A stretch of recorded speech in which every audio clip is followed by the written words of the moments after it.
Normally, when we experience a painful event and it forms into a memory, then when we think back to that memory days later or weeks or months later, then with every passing day, the emotional content or the emotional sting of that memory should fade. But sometimes, with certain memories, when we think back to them, for some reason, the emotional content or the emotional sting is still there. So normally what's supposed to happen is, no matter how painful the event and the memory, after a certain amount of time has passed, depending on the severity, it could be days, weeks, months, sometimes years. When we think back to that memory, we should be able to think back mostly intellectually, as in it should have gotten rid of its emotional power. But sometimes, thinking back to a memory after a long time, it still comes with that emotional sting and it still bothers us. And sometimes that emotional sting, in fact, even grows with time. Now, the thing is that such memories with such an emotional sting, the emotional sting, it's never going to go away unless you do something about it. So it's never going to go away on its own. And that's not the only problem. The second problem is that it will actually affect your other thoughts as well. So if there are elements of that memory that are related in whatever way to elements of other thoughts you have or other memories, other future thoughts, then even these other thoughts or memories, even they can start bothering you. And you won't really know why, because it's mostly out of your conscious awareness, but something about it bothers you, even if it seems like nothing about this new topic should bother you, but because something about it is related to that unresolved memory, it still, something doesn't allow you to go there. So there's a couple of problems when we have memories that have still retained their emotional sting. So it's advisable to take the emotional sting out of those memories. Now, before we get into how we can try to take the emotional sting out of those memories, here are a couple reasons why I think the emotional content or the emotional sting lasts to begin with. Now, the first reason, I think this is the obvious one, where it's simply the severity or the intensity of how negative the event was. So the intensity of those emotions and the feelings you still have about that event, they're just, so intense that you still feel the emotional sting when you think back to it, even if it's been weeks, months, sometimes years later. So that's the obvious reason.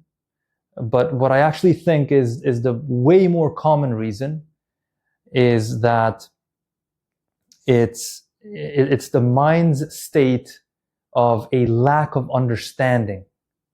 So the mind is, simply put, in a state of confusion about whatever has happened. It hasn't fully grasped, it hasn't fully made sense of that event or that memory. Consider, for example,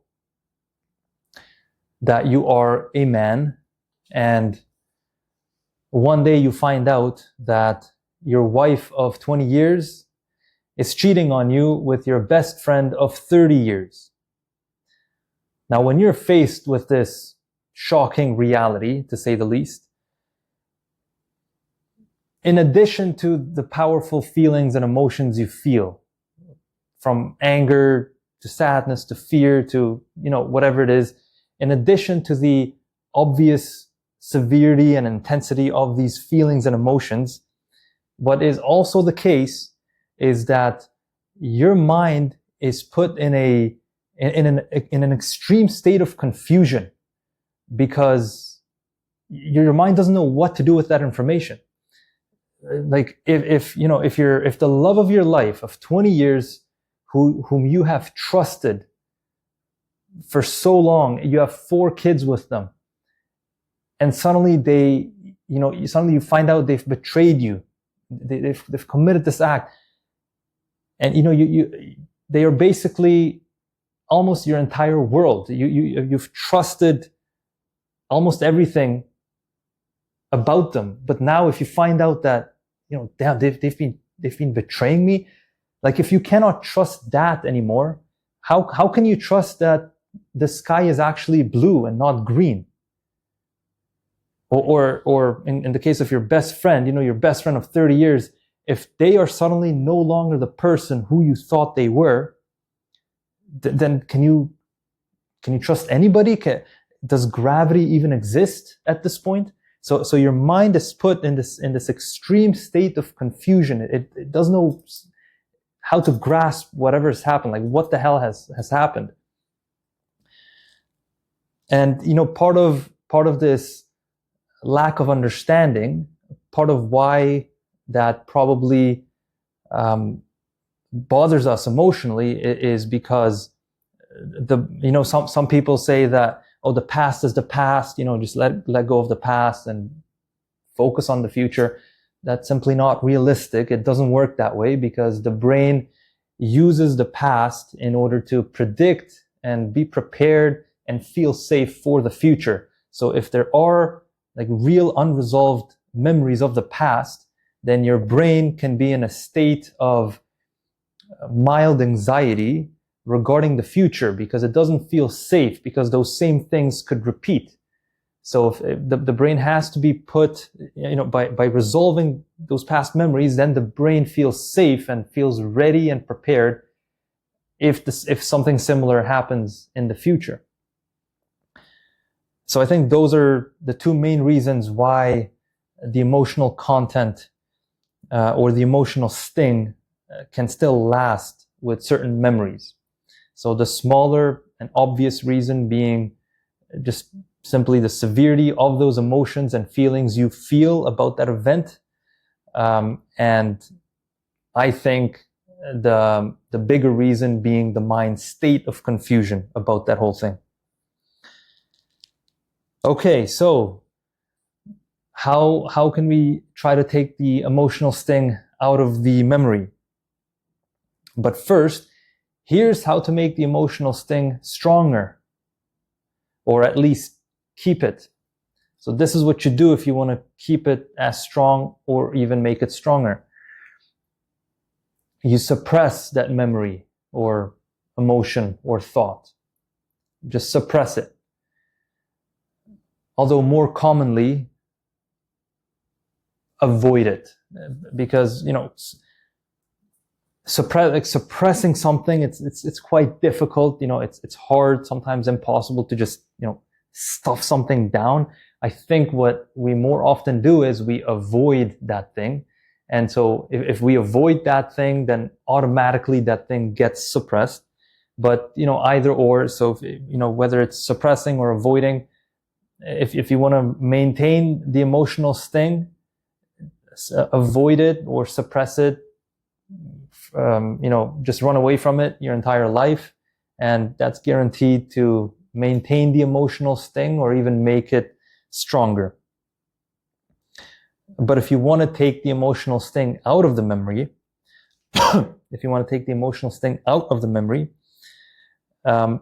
here's what you can try. And remember, this is a little bit after the event has taken place. So we're not talking about taking the emotional sting out of the memory if it's, the first 48 hours or the first few days. Because, at the beginning, natural processing of our emotions should take care of it. So usually, in the first few days, or couple weeks, depending on the severity of the event, it'll take care of itself. We will get over it. But if it's been a while and the emotional sting is still there, so we're talking about those cases. So in those cases, here is what you can try. And I'm going to offer 2 methods, and each method comes with 3 steps each. So in total, we'll have 6 methods in order. So you can try all these steps in order. So if one doesn't work, we go to the next one. If that doesn't work, next one, and so forth. So 2 methods, each one of them with 3 steps. The first method, this is mostly for when, so remember 2 reasons why I think the emotional sting lasts.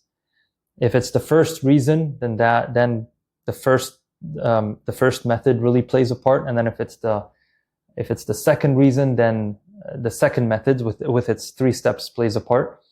So starting with that first method, which is for that first reason of if the emotional sting lasts simply because the intensity of the emotions and feelings are just so powerful. So the method for that one is simply making yourself feel heard. And so here are the 3 steps by which you can achieve that.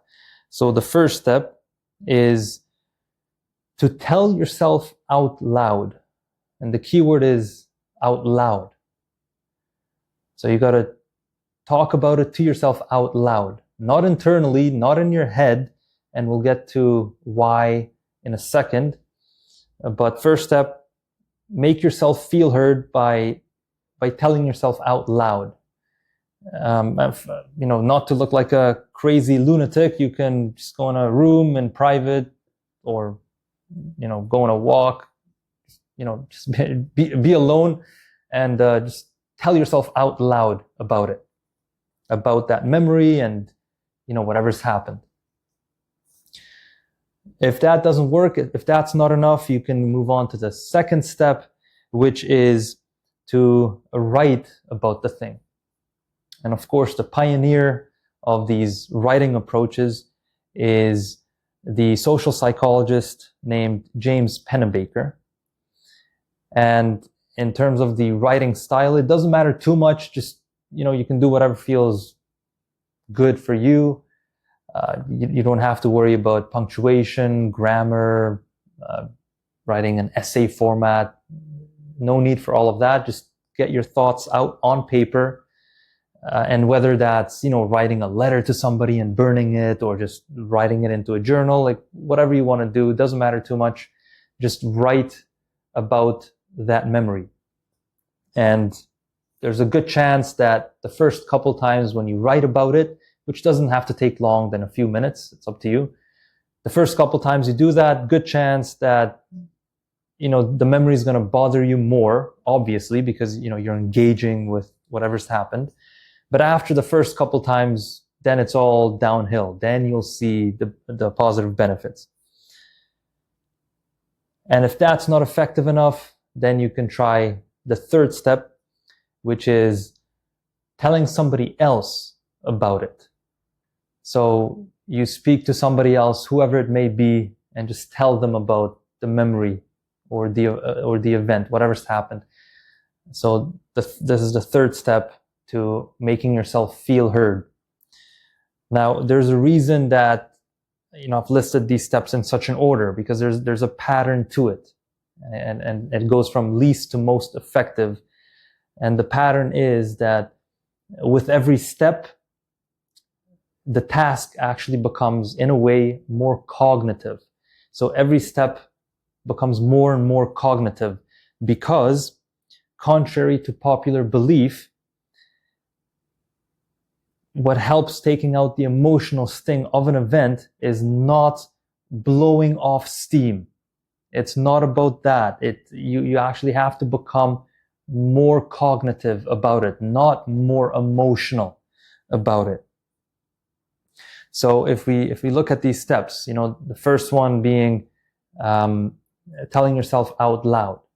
See, the reason that telling yourself not out loud doesn't even make these steps is because when you're telling yourself something inside your own head, in other words, if you're thinking about it, sometimes even ruminating, but if you're thinking, reflecting internally, you can bullshit yourself into anything.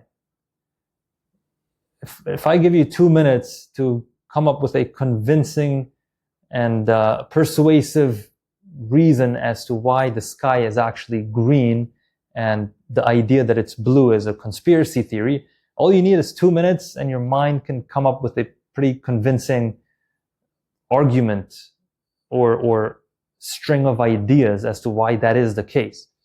So the standard for bullshitting is pretty low when you're the standard for deciphering bullshitting is pretty low when it comes to internally reflecting about things. So that's why it's not actually effective when it's been a while and you want to take the emotional sting out of an event. It's too much bullshitting going on. It's very low cognitive effort. There's no high standard for honesty and cognition. So that's why that doesn't even make the list. The first step on the list is telling yourself out loud, because the moment you're telling yourself out loud as opposed to internally, suddenly you can't bullshit yourself as much because you hear the words you're speaking, and that automatically forces you to be more cognitive in a sense and also more honest. And the second step, remember, which is writing about it, that's even more cognitive than this first step of telling yourself out loud, because now when you're writing about it, well, it's even more cognitive because, you know, you see what you write. It takes longer to write than to speak. It's just more effortful more thinking is involved in writing than in just talking. And then even more cognitive than that is that third step of telling somebody else, because even when it comes to writing, you can still bullshit yourself a little bit. But when suddenly you have somebody else to tell, suddenly you can't really bullshit, because you'll see it in their facial expressions. You know, if you say something and it sounds weird, it sounds off, it sounds suspicious, or it's a downright lie, you'll see it in the other person's facial expression or surprise or anything that, okay, no, I can't say that. So again, automatically you're forced to be a bit more honest, a bit more cognitive whilst talking about the whole memory. And that is the key.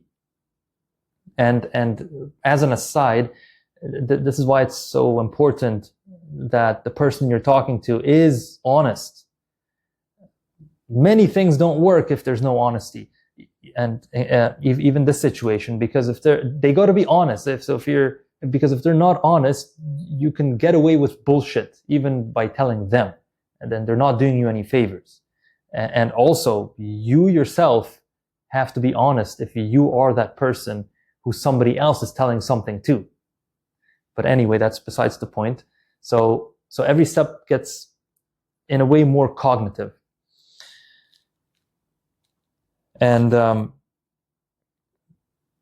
again, so it's not about, contrary to popular belief, it's not about blowing off steam or venting that takes the emotional content out of that memory when it's been a certain while. And in fact, things like venting, that can be a form of avoidance or suppression in itself, because you're not actually dealing with the emotions. You're just exaggerating the emotions, maybe bringing other emotions into place. You're not even really dealing with it. So, we all know that some of the worst adapted people emotionally are the hyper-rational ones, which I myself might have been part of, maybe still am. So we all know that, some of the worst emotionally adapted people are hyper-rational people, but what we overlook is that the other type of, emotionally not adapted people are the people on the other side of that spectrum, which are the hyper-emotional people. None of these are ideal in terms of dealing with our emotions or with the emotional content of old memories. Hyper-rational people need to feel more, and hyper-emotional people You need to analyze more. Okay, so that is the first method with its 3 steps of trying to take the emotional sting of an event or of a memory after a certain time has passed. And that, again, that mostly I think applies to when the reason for that sting is simply the intensity of the feelings or the emotions that you've had. Now, if it's the second reason, which I think is the bigger reason, if the sting has lasted because your mind is in a state of confusion about what the hell has even happened, when it comes to that, then we can try the second method, which is, well, first of all, the second method, this is inspired by the social psychologist Timothy Wilson, who's a bit of a genius, in my opinion, and the psychologist and neuroscientist Ethan Kross. And the second method has to do with approaching the memory or the event from a distanced, rational, third perspective, all the while analyzing that event using why questions, and ideally redirecting all of this into a positive story at the end. That's not necessary, redirecting it into a positive story. It's very ideal, but it's not necessary. But what is necessary is coming from a distanced, rational, third perspective and analyzing that situation using why questions. So the 3 steps for this one, the 3 steps to achieve this are the exact same steps as before, actually. So the first one is to tell yourself out loud. So what this method looks like is basically using that example from before, where your wife of 20 years has cheated on you with your best friend of 30 years. So let's say your name is Bob. So you gotta look at the situation from a third perspective, and it's that third perspective that adds some distance to the situation, and you want to be as rational as possible as you're analyzing it. So you could ask questions like, let's say your name is Bob. So third perspective, you ask, why did Bob's wife of 20 years even want to cheat on him? And then you come up with an answer, and then you can question that answer with another